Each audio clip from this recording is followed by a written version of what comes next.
Every day tragedy can strike, and it often affects a whole family, especially children, and leaves them to grieve. Now, that's where the Children's Grief Center of New Mexico comes in. Now, in February, it's your chance to support the center. With us now is Amity McElroy, client of the Grief Center, and Jade Block, who is the executive director of the Children's Grief Center. Ladies, thank you for joining us. Really appreciate it. Thank you. Tell us a little bit what the Grief Center does. Well, we provide free support groups for young people ages 5 to 25 who've experienced the death of a loved one. And most of our families are like Amity, and they've lost a father. And, you know, Amity, first of all, I'm terribly sorry for your loss. I read about what happened to you. I'm wondering if you can share the experience of turning to the Grief Center and how they were able to help you. Sure. In 2010, my children were 12, 9, and 4. And much like you see on TV, we got a knock at the door that changed our lives. There was a policeman and a chaplain to tell us that my husband had been in a motorcycle accident and had died at the scene. You know, we were in shock, lost, feeling very alone. And luckily, someone gave us the name of the Children's Grief Center. And so we went, and even though we had a lot of support from family and friends, what we were going through was so foreign to any of them. Sure. They had never experienced anything like that. But when we went to the Grief Center, all of the volunteers and the families were going through similar feelings and experiences. And for the first time, my children got to feel normal again. Really? And I believe that it was the first step into healing, into finding the new life that was waiting for us. Yeah, absolutely. And, even though you may not know a child who's lost a loved one, you might someday. And so you might be that friend that gives that information and really helps a family.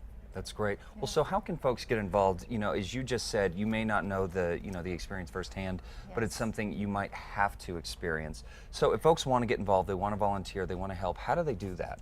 The easiest way is to just give us a call or visit our website. The Children's Grief Center is a local nonprofit. We don't receive any state or federal funding.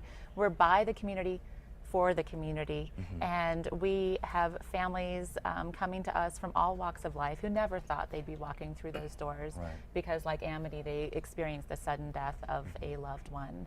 But that's why we're there, and we are able to do that with the support of over 70 volunteers and hundreds of donors that just send in money to make these support groups possible. That's fantastic. Yeah. Well, so we've got a silent auction coming up, We do. Healing Hearts. So let's talk Yes. about Healing Hearts. Healing Hearts is such a beautiful day. It's a Valentine's theme. It's about remembering those we love, whether they are here with us or not. And we're selling tickets on our website, or you can call the Grief Center. Tickets are $50, and it's our brightest and biggest fundraiser of the year. It's a great way to celebrate and appreciate the love that we have in our lives. That's fantastic. So there, folks, you see on the screen the luncheon and silent auction on February 8th, 11 a.m. to 1:30 at the Embassy Suites. Embassy Suites, such a gorgeous place. They do such a wonderful job for the Grief Center. That's great. That's really great support. And, you know, a great day if you want to get 10 friends together, because, again, at the end of the day, you are really helping. Maybe we can't volunteer our time to help the Grief Center, but we can surely volunteer $10, you know, a person gets some friends together. Every contribution makes a difference. Exactly. Yeah, absolutely. Well, so once again, just very quickly remind our viewers how they can get in touch with you. As you see there, childrensgrief.org or 505-323-0478. Those are the best ways to get a hold of you. Absolutely. Ladies, thank you so much. Thank you for sharing your story. Again, terribly sorry for your loss, but we really appreciate your strength and your testimony. I'm sure that helps a lot of people out there. Thank you for having us. Thank you. All right, folks. And of course, we will have links on our website at casa.com under 2 Casa Style. When